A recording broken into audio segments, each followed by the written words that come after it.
আসসালামু আলাইকুম, আপনাদের সবাইকে স্বাগত জানাচ্ছি এখনকার আলোচনা। আপনাদের সঙ্গে আছি আমি সিরাজুল ইসলাম। দর্শক, দশকের পর দশক ধরে যে মানুষটাকে ডিকটেটর বলা হয়েছে, স্বৈরাচার বলা হয়েছে, জাতির কাঁধে জগদ্দল পাথরের মতো চেপে বসেছেন বলে পশ্চিমা গণমাধ্যম ধারাবাহিকভাবে প্রচার করেছে। সেই মানুষটি শাহাদাতের পর জানা যায় এই যে জনসমুদ্র উপচে পড়া ভিড়, এখন তার হত্যাকারী মার্কিন প্রেসিডেন্ট ডোনাল্ড ট্রাম্প এবং ইসরায়েলের প্রধানমন্ত্রী বেনিয়ামিন নেতানিয়াহু, সাথে পশ্চিমা গণমাধ্যম কি বলবে? এখন কোনো স্বৈরাচারের জানা যায় এত লক্ষ লক্ষ মানুষ, কোটি কোটি মানুষ পৃথিবীর সমস্ত প্রান্ত থেকে কেউ ছুটে আসে এবং সেই জানাজায় যারা এসেছেন তাদের বেশিরভাগ মানুষ শোকাভিভূত, চোখের পানি ফেলছে, ভালোবাসা, গভীর শ্রদ্ধা জানাচ্ছে। আর ইরানের জনগণ বুক ফাটা চিৎকার করে বলছে তাদের সর্বোচ্চ নেতা সাইয়েদ আলী উজমা খামেনির হত্যার প্রতিশোধ চায়, তারা প্রতিশোধ নিতে চায়।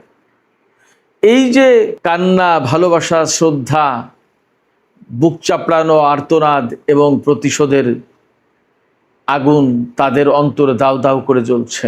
এগুলো কি কেউ কোনোদিন কোনো স্বৈরাচারের জন্য কেউ করে বা হয়? কোনো স্বৈরাচারের পক্ষে কি এই ভালোবাসা, মানুষের এই শ্রদ্ধা অর্জন করা সম্ভব হয়? অথচ তাকে কিন্তু এই নামেই, এই বলেই তাকে হত্যা করা হয়েছে। এখন কি জবাব দেবে তারা? এদিকে ইয়েমেনে গত কয়েকদিন ধরে আমি যথেষ্ট ঘনিষ্ঠভাবে পরিস্থিতি পর্যবেক্ষণ করছি, ফলো করছি। আজকে সেখানে খবর হচ্ছে ইয়েমেনের হুতি আনসারুল্লাহ আন্দোলন সমর্থিত যে সরকার, সেই সরকারের সামরিক বাহিনীর সাথে আন্তর্জাতিকভাবে স্বীকৃত ইয়েমেনে যে সরকার, সেই সরকারের সামরিক বাহিনীর সংঘর্ষ হয়েছে। তাতে আন্তর্জাতিকভাবে স্বীকৃত সরকারের 15 জন সেনা নিহত এবং 23 জন আহত হয়েছে। তারা দাবি করছে এই সংঘর্ষে 50 জনের বেশি হুতি যোদ্ধা নিহত হয়েছে এবং অনেকে আহত হয়েছে। আসলে তাদের কথা, এই দাবিটা খুব একটা বেশি পাত্তা পাচ্ছে না। তাহলে ইয়েমেনের পরিস্থিতি কি আবার নাজুক হয়ে পড়ছে? আবার মারামারি, সংঘর্ষ, যুদ্ধ, গৃহযুদ্ধ কি ছড়িয়ে পড়বে দেশটিতে? আসলে পরিস্থিতি কোন দিকে যাচ্ছে? সুপ্রিয় দর্শক, এই দুটো বিষয় নিয়ে আমি এখন বিস্তারিত আলোচনা করার চেষ্টা করব। আশা করি আপনারা শেষ পর্যন্ত সঙ্গে থাকবেন। আর ভিডিও ভালো লাগলে নিশ্চয়ই লাইক, কমেন্ট, শেয়ার করবেন এবং চ্যানেলটি সাবস্ক্রাইব করে সাথেই থাকবেন। দর্শক, চলুন বিস্তারিত আলোচনা করি। ইরানের সর্বোচ্চ শহীদ নেতা আয়াতুল্লাহ আলী খামেনির জানাজা অনুষ্ঠিত হলো আজকে। আগামীকাল তেহরানে শোক মিছিল, তার পরের দিন কমে জানাজা, তারপরে চলে যাবে কফিন ইরাকের নাজাফ, কারবালা, বাগদাদ, এই সমস্ত শহরে তার নামাজে জানাজা অনুষ্ঠিত হবে। সেখান থেকে কফিন চলে আসবে ইরানের উত্তর পূর্বাঞ্চলীয় পবিত্র নগরী মাশহাদে। মাশহাদ শহরে কফিন আনার পর সেখানে আবার জানাজা হবে, শোকানুষ্ঠান হবে। তারপরে 9 জুলাই তার দাফন সম্পন্ন হবে। কিন্তু আমরা এখন যা দেখছি, সর্বোচ্চ নেতার শাহাদাতের পর থেকেই এই পর্যন্ত মানুষ কখনো চুপ থাকলো না। সব সময় তার হত্যার বিচার চেয়ে রাস্তায় দিন রাত যাপন করলো ইরানের হাজার হাজার লাখ লাখ মানুষ। তার হত্যার বিচার চেয়ে এখন শোক মিছিল হচ্ছে, প্রতিবাদ মিছিল হচ্ছে, স্লোগান হচ্ছে। সেই স্লোগানে নেতৃত্ব দিচ্ছেন ইরানের বিপ্লবী নারীরা। দিকে দিকে একই কথা, সর্বোচ্চ নেতার হত্যার বিচার চাই, সর্বোচ্চ নেতার হত্যার প্রতিশোধ চাই। এখানে কান্না নয়, শোক নয়, নেতা হত্যার বিচার চাই। তাদের কথা একটাই। এবং ইরানের সর্বস্তরের মানুষ, ইহুদি, খ্রিস্টান, শিয়া, সুন্নি, জরাথ্রুস্ট, যে পর্যায়ের যে অঙ্গনের মানুষ থাকুক না কেন, তারা সবাই সর্বোচ্চ নেতার এই শোক মিছিলে সামিল হচ্ছে, শোকের অনুষ্ঠানে সামিল হচ্ছে, তার প্রতি শ্রদ্ধা জানাচ্ছে, সম্মান জানাচ্ছে। একইভাবে সারা দুনিয়ার সমস্ত প্রান্ত থেকে মানুষ ছুটে এসেছে ইরানের বুকে। সর্বোচ্চ নেতার বিদেহী রুহের মাগফিরাত কামনা করছেন তারা, সর্বোচ্চ নেতার প্রতি সম্মান জানাচ্ছেন, সর্বোচ্চ নেতার প্রতি তাদের ভক্তি, ভালোবাসা, শ্রদ্ধা জানাচ্ছেন এবং তারা সবাই শোক প্রকাশ করছেন। অনেকে বলছেন, বিশ্ব নেতাদের অনেকেই বলছেন, সর্বোচ্চ নেতা প্রতিবাদ প্রতিরোধের উজ্জ্বল পথ তিনি আবিষ্কার করে দিয়ে গেছেন, বিশ্ববাসীর নেতা ছিলেন তিনি, বলছেন মানুষ এভাবে। একজন স্বৈরাচারকে কি কেউ এইভাবে এত সম্মান দেখায়, এত শোক করে কারোর জন্য, কোনো স্বৈরাচারের জন্য? এমনকি আমেরিকার কোনো প্রেসিডেন্টের জন্য এরকম কোনো এত মানুষ জড়ো হয়েছে, পৃথিবীর প্রান্ত থেকে ছুটে এসেছে? জর্জ আব্রাহাম লিঙ্কনের জন্য নাকি 2.5 লাখ মানুষ সমবেত হয়েছিল তার শেষকৃত্য অনুষ্ঠানে, সবচেয়ে বেশি নাকি এটা। কোথায় 2.5 লাখ আর কোথায় 2.5 কোটি, 3 কোটি? ইরানের সর্বোচ্চ নেতার প্রতি সম্মান জানাতে মানুষ ছুটে এসেছে। 2.5 লাখ মানুষের শ্রদ্ধা ভালোবাসা নিয়ে শেষকৃত্য অনুষ্ঠান যদি সম্পন্ন হয়, আর সেই মানুষ যদি গণতন্ত্রের প্রতীক হয়, তাহলে 2.5 কোটি মানুষ যে নেতার প্রতি সম্মান, শ্রদ্ধা, ভালোবাসা, ভক্তি জানালো এবং যার হত্যার প্রতিশোধ নেওয়ার জন্য মুহুর্মুহু স্লোগান হচ্ছে, সেই নেতাকে গণতন্ত্রের বা সেই নেতাকে মানুষের নেতা বলবেন, নাকি 2.5 লাখ মানুষের নেতাকে গণতন্ত্রের প্রতীক বলবেন? কে বড় নেতা? সবচেয়ে বড় কথা হচ্ছে যে ইরানের জনগণ দ্বারা নির্বাচিত, জনগণের প্রতিনিধি, জনগণের ইমাম ইরানিরাই নির্বাচন করেছে। ভালো মন্দ সেটা ইরানিরা দেখবে। এটা দেখার দায়িত্ব কি কেউ ডোনাল্ড ট্রাম্পকে বা নেতানিয়াহুকে দিয়েছিল? এখন যে সেই দেশের মানুষ এক বাক্যে সবাই বলা যায় সর্বোচ্চ নেতার প্রতি শ্রদ্ধা জানাচ্ছে, সম্মান জানাচ্ছে এবং তার হত্যার বিচার চাইছে, তার হত্যার প্রতিশোধ চাইছে, এই প্রত্যাশার কি জবাব হবে? সর্বোচ্চ নেতার রক্তের বদলা নেওয়ার জন্য যে সমস্ত মানুষ দাবি জানাচ্ছে, সেই দাবিকে কিভাবে অ্যাড্রেস করবে ডোনাল্ড ট্রাম্প আর নেতানিয়াহু? তাদের কাছে কি জবাব আছে? এখন ইরানিরা ঠিক এইভাবেই ভাবছে। কারবালার ময়দানে ইমাম হোসেনকে নির্মমভাবে শহীদ করার পরে যেমন এজিদের কাছে বা তার সাঙ্গপাঙ্গদের কাছে কোনো জবাব ছিল না, সর্বোচ্চ নেতাকে এইভাবে নির্মমভাবে শহীদ করার পর ডোনাল্ড ট্রাম্প এবং নেতানিয়াহুর কাছেও কোনো জবাব নেই। কারবালার সেই দিনের ঘটনা আর আজকের এই দিনের ঘটনার ভিতরে তেমন কোনো তফাৎ নেই। ইরানিরা এইভাবেই ভাবছে। ইরানিরা এইভাবে ভাবছে যে সর্বোচ্চ নেতা তার জীবন দিয়ে, তার শেষ রক্তবিন্দু দিয়ে সত্য এবং মিথ্যার ভেতর পার্থক্যটা দেখিয়ে দিয়ে গেলেন।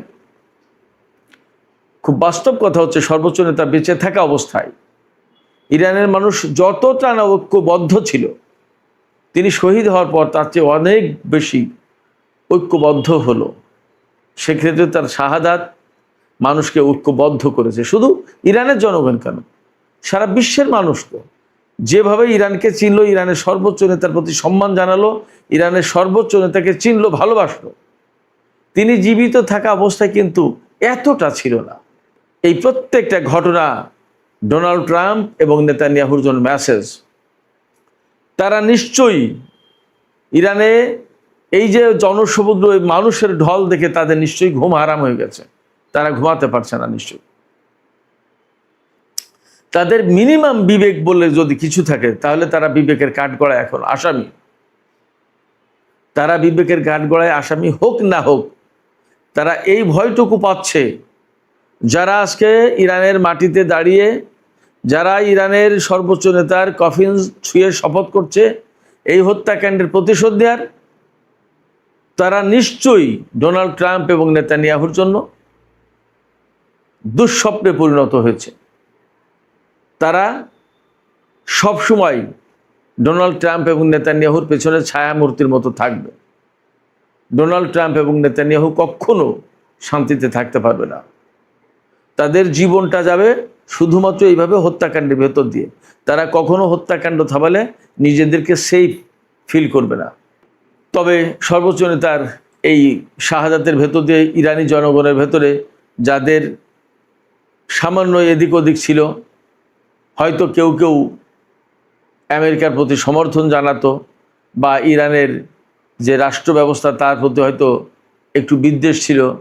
আমার মনে হয় যে সর্বোচ্চ নেতা শাহাদাতের মধ্য দিয়ে এবং তাদের চোখের সামনে তাদের দেশের উপরে সরকার পরিবর্তনের নামে নারী, শিশু, আবাল, বৃদ্ধ, বনিতা যেভাবে হত্যা করেছে ইসরায়েল এবং আমেরিকা, তাতে নিশ্চয়ই ইরানিদের চোখ খুলে গেছে যে আমাদের সরকার পরিবর্তনের নামে আমাদের উপরে কিভাবে হত্যাকাণ্ড চালালো।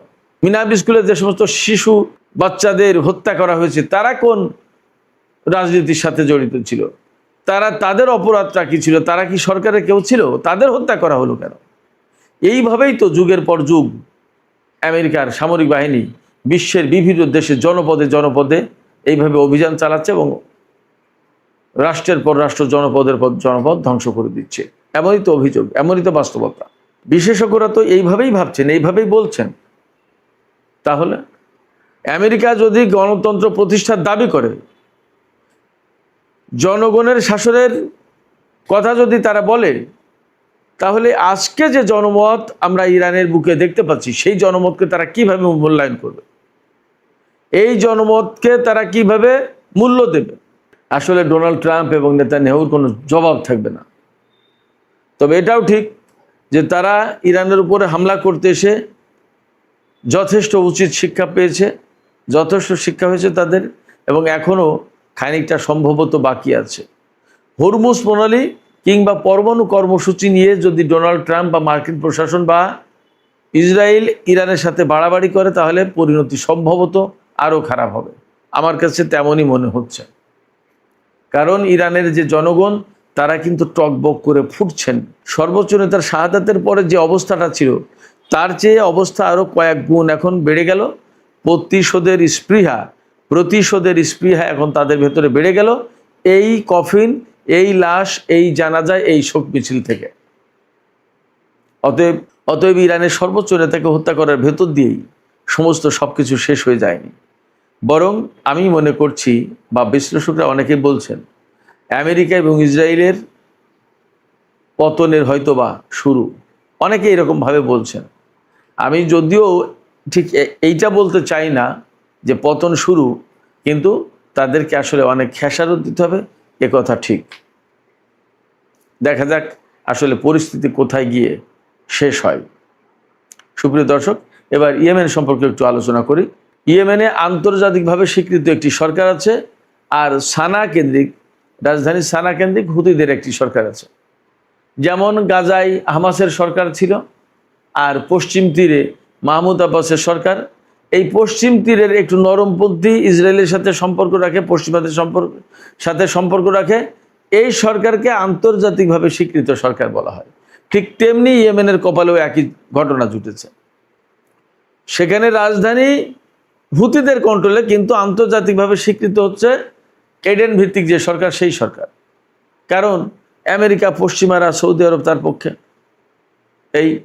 যাই হোক, এই পশ্চিমা সমর্থিত সোকল্ড আন্তর্জাতিকভাবে স্বীকৃত সরকারকে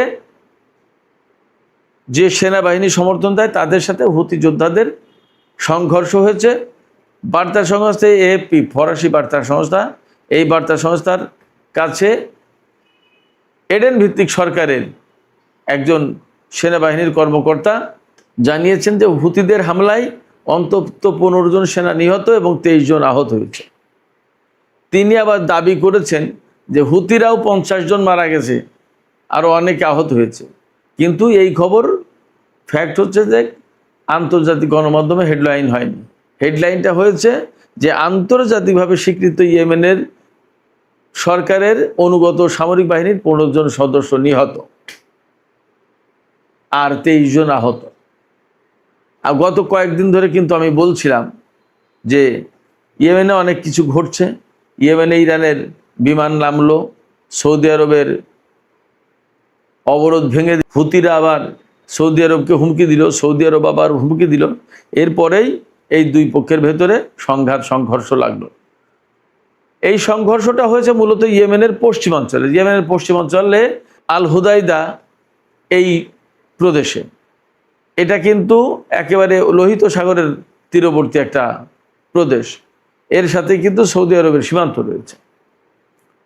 ধারণা করার যথেষ্ট কারণ আছে যে ইয়েমেনের ভেতর থেকে আসলে সৌদি আরব এখনও তার হাত গুটিয়ে নেয়নি। সে এখানে এখনও নানা রকমের খেলতামাশা করতে চায়, কিন্তু আঞ্চলিক যে পরিস্থিতি তাতে তাদের হুঁশ হওয়া উচিত যে এই পরিস্থিতিতে তাদের কি করা দরকার। ভুল ক্যালকুলেশন করলে কিন্তু তারা বিপদে পড়বে এবং আঞ্চলিক পরিস্থিতি আবার ঘুরে যাবে। সে জায়গা থেকে আমি মনে করি সৌদি আরবের ইয়েমেনের সংকট সমাধানের ব্যাপারে একের জরুরি ভিত্তিতে সমর্থন দেওয়া দরকার এবং ইয়েমেনে যাতে এই ধরনের অভ্যন্তরীণ কোন্দলে নিজেদের সেনারা অপর পক্ষের সাথে গোলমাল বা যুদ্ধ করে যাতে হতাহতের ঘটনা না ঘটে সেই দিকে নজর দেওয়া উচিত, সেই ব্যবস্থা করা উচিত। অন্তত এখানে সৌদি আরব যদি একদম চুপ থাকে তাহলেও আমার মনে হয় যে পরিস্থিতি স্বাভাবিক হয়ে যাবে। তো সেক্ষেত্রে আমরা প্রত্যাশা করব আন্তর্জাতিক অঙ্গন এবং সৌদি সরকার সবাই ইয়েমেনের এই সংকট সমাধানের ক্ষেত্রে ইতিবাচকভাবে এগিয়ে আসবেন। সুপ্রিয় দর্শক, এখনকার আলোচনা এখানে শেষ করতে চাইছি।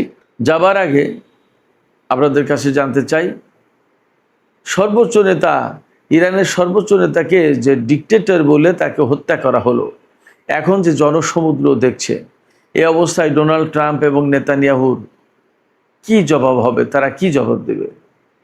আর এই অবস্থায় ইরানের বিপুল সংখ্যক মানুষ প্রতিশোধের কথা বলছে। আসলে পরিস্থিতি কোথায় যাবে, কি হবে? আপনাদের মতামত জানিয়ে কমেন্টে লিখুন। আর ভিডিও ভালো লাগলে আবারও বলি, লাইক কমেন্ট শেয়ার করবেন এবং চ্যানেলটি সাবস্ক্রাইব করে সাথেই থাকবেন। সুপ্রিয় দর্শক, এখনকার মতো এখানেই আলোচনা শেষ করছি। আপনারা সবাই অনেক অনেক ভালো থাকুন,